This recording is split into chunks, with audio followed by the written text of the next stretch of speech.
نبی پاک صلی اللہ علیہ وآلہ وسلم مسجد شریف میں آئے نماز پڑھانے۔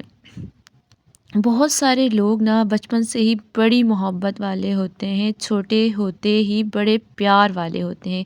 عشق لگا سی کھڈیا کھیڈ دینوں، چھوٹا سا بچہ حضور مسجد میں آئے نماز پڑھانے تو نبی کریم علیہ السلام نے اپنے نالین مبارک اتارے تو اس بچے نے فٹافٹ اٹھا لیے، اٹھا کے پھر اس نے وہ جوتے صاف کیے، صاف کر کے اپنے پاس رکھ لیے۔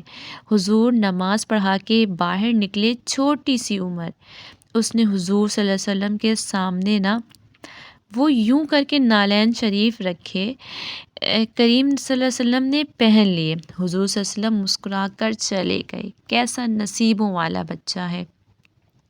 اگلی صبح حضور صلی اللہ علیہ وسلم پھر نماز کے لیے آئے تو اس نے اسی طرح محبوب نے جوتے اتارے تو اس نے اٹھا لیے، پھر حضور کے جوتوں کو صاف کیا، پھر اپنے پاس سنبھال لیے۔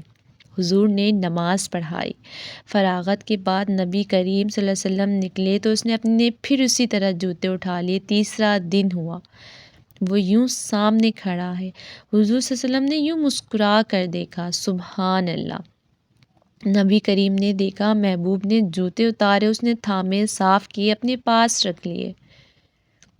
حضور صلی اللہ علیہ وسلم تکمیل نماز پر باہر نکلے، جوتے اس نے سامنے رکھے۔ اب حضور صلی اللہ علیہ وسلم نے پوچھا، بیٹا کیا نام ہے؟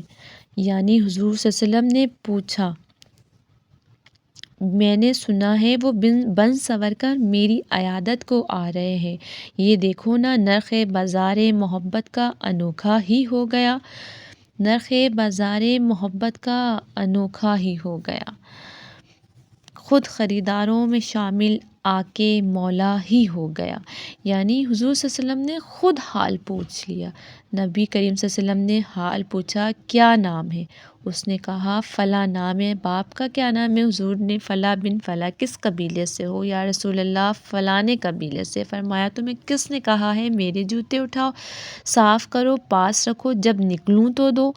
عرض کرنے لگی، حضور صلی اللہ علیہ وسلم کسی نے بھی نہیں کہا، میرا دل کرتا ہے۔ سبحان اللہ، یا رسول صلی اللہ علیہ وآلہ وسلم میرا دل کرتا ہے، مجھے کسی نے بھی نہیں کہا۔ محبوب کریم نے وہیں کھڑے کھڑے دوبارہ رخ پھیرا مسجد کی جانب، کعبہ کی جانب منہ کر کے حضور فرمانے لگے، اے اللہ یہ تجھے راضی کرنا چاہتا ہے، تو بھی اس سے راضی ہو جا۔ اے اللہ جیسے یہ میری خوشی چاہتا ہے تو بھی اسے خوش کر دے۔